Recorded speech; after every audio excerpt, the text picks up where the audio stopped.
Good morning to all of you. Welcome to Legal Matters by Sai Babu Sunkara. In this video, we discuss some points relating to doctrine of self-incrimination,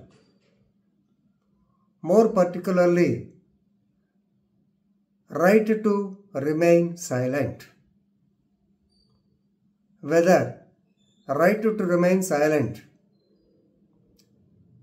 comes under Article 20, Clause 3 of Constitution of India or not.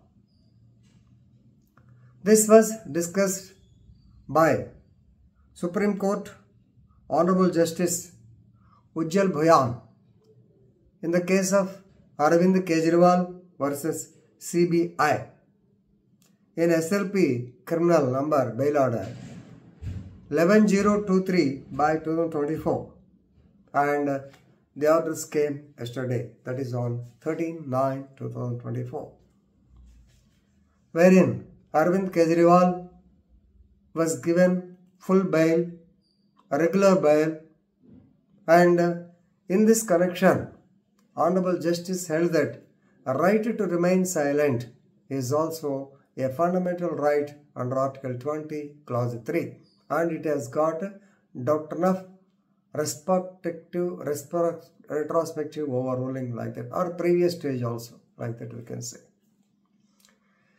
ఏమిటిది right to remain silent? ముఖ్యంగా క్లాసుల్లో మీకు చెప్పాను చాలా చోట్ల.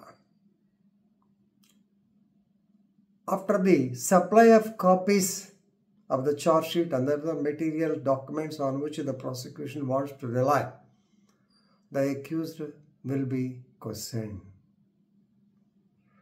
ఏనాయనా నీ మీద పలానా ఇట్లా కేసు పెట్టారు, ఏమిటి అంటే చేయలేదు సార్, తెలియదు సార్, లేదు సార్ అని చెప్పి సహజంగా 3 మాటలు చెప్తాం లాయర్లుగా. ఆ తర్వాత చార్జెస్ ఫ్రేమింగ్ అప్పుడు ఏమయ్యా నువ్వు మీ మిత్రుడు ఏబీసీ పలానా రోజున ఇట్లా పలానా దారి కాచి పలానా వాడిని కొట్టారంట, వాడి దగ్గర డబ్బులు లాక్కున్నారంట, నీ మీద 395 కింద అభియోగం మోపడింది, ఏం చెప్తాం? సేమ్ స్టోరీ, లేదు తెలియదు ఏదో. అలాంటప్పుడు చార్జెస్ ఫ్రేమింగ్ అప్పుడు మాట్లాడకుండా ఉంటే వెదర్ ఆయన ఒప్పుకున్నట్ట నేరాన్ని ఒప్పుకోనట్ట, ఇది ప్రశ్న. ఇది పాతకాలంలో నందిని సత్పతి వర్సెస్ పిఎల్ డానీ 1987 అనుకుంటాడు. ఆ టైంలోనే right to remain silent is a fundamental right supreme court కూడా చెప్పింది.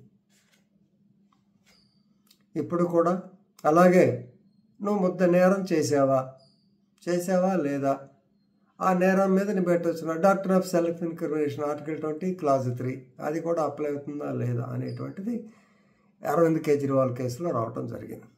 ఒక్కసారిగా ఈ అరవింద్ కేజ్రీవాల్ గారి ఢిల్లీ సీఎం గారి కేసు ఒక్కసారి చూద్దాం. సో దీంట్లో 2 ఉన్నాయి. ఒకటి Arvind Kejriwal versus CBI, Arvind Kejriwal versus ED, ఎందుకంటే పిఎంఎల్ఏ కేసు కూడా ఉన్నది. రైట్, యాక్చువల్గా ఈ కేసు 2022లోనే బుక్ అయింది. సిబిఐ రిజిస్టర్డ్ ఎఫ్ఐఆర్ నెంబర్ ఏదో 53/2022 అనుకున్నాం. 53 ముందు 0K ఏదో ఉంటాయి అన్నక్కర్లేదు కానీ 53/2022 under sections 120B that is criminal conspiracy, 477A forgery మీద వెళ్ళారు IPC, and section 7 of the PC prevention of corruption act 1988. So public servant illegal gratification. So ఎందుకు ఇదంతా? సౌత్ లిక్కర్ పాలసీ మనందరికీ తెలిసిందే, Ongole Magunta. Right, so for alleged irregularities, falsifications, undue advantage and conspiracy among the persons having a higher responsibility, holding responsibility. ఏమైనా కేసు register చేస్తారు 2020 నుంచి చేయలేదు కానీ 2024లో స్టార్ట్ అయింది. I think he was arrested on 21/3/2024 he was arrested. ఇక్కడ under section 19 of the prevention of money laundering act 2002 ED వచ్చింది. Then 10/5/2024 he was released on condition bail because అప్పుడు ఎలక్షన్స్ ఉన్నాయి కాబట్టి అతన్ని కొన్నాళ్ళు అంటే 1 month ఎంతో ఇచ్చారు. 2/6న తిరిగి సరెండర్ అవ్వాలని చెప్పి కండిషన్ ఇస్తే నేను మళ్ళీ తిరిగి వెళ్ళలేనని, మధ్యలో చాలా జరిగినాయి లేదన్న, మామిడికాయలు తింటున్నాడని, షుగర్ పెంచుకుంటున్నాడని కావాలని ఏదో రకరకాలు అన్నారు. ఎనివే కండిషన్ బెయిల్ ఇది రిలాక్స్ అవ్వడానికి ట్రై చేశారు కానీ కుదరలేదు. He has surrendered before the court on 2/6/2024. దాని మీద ఇమ్మీడియట్గా ఏదో స్టే తెచ్చుకోవడం వలన ఈడీ ఆ బెయిల్ క్యాన్సిల్ చేయించడం చాలా ట్రై గందరగోళం అయిపోయింది. అల్టిమేట్గా 26/6/2024 నాడు ఈ యొక్క ఇంటర్వ్యూ అదే బెయిల్ ఇచ్చారు. బెయిల్ ఇచ్చిన తర్వాత దాన్ని ఇమీడియట్లీ ఈవేళ సిబిఐ వాళ్ళది క్యాన్సిల్ చేయడానికి ట్రై చేశారు. హైకోర్టు స్టే ఇచ్చింది. దాని మీద నిన్న ఫుల్ జడ్జిమెంట్ వచ్చింది. సో దాని మీద ఒక మనిషిని ఇన్నాళ్ళు జైల్లో పెడతాం కూడా తప్పు అన్నట్టుగా కూడా it is against his fundamental right remain free అనేది కూడా వచ్చింది.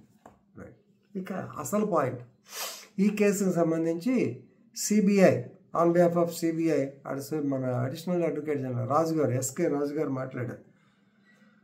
He says that CBI, this Arvind Kejriwal did not cooperate with investigation. Arvind Kejriwal gave evasive replies. అని చెప్పి అన్నప్పుడు ఇక్కడ very important point. So what do you understand by not cooperating with investigation?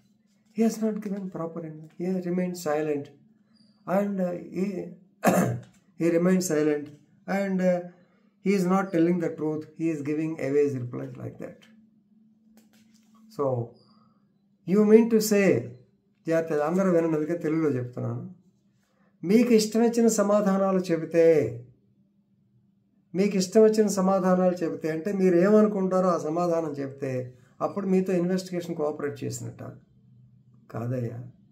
Weather he gave reply to you or not, even though he remains silent, yes, it is his fundamental duty regarding the doctrine of self-incrimination. ఏమంటానికి లేదు అని supreme court కొండ బదులుడు justice ఉజిల్ Bjorn చేశారు. ఎందుకంటే the fundamental principal is under article 20 clause 3, no person accused in offense shall be compelled to be a witness against himself. This position is not only during the trial but a step prior to that. In a previous stage also, accused has got right to remain silent. So దీంట్లో Nandini సత్పథ case ఉదాహరించారు. అలాగే గునుకుల వెంకటేశ్వర్లో దొరుకుతుంది state of AP, ఆ case కూడా చెప్పినట్టున్నారు, మర్చిపోయాను.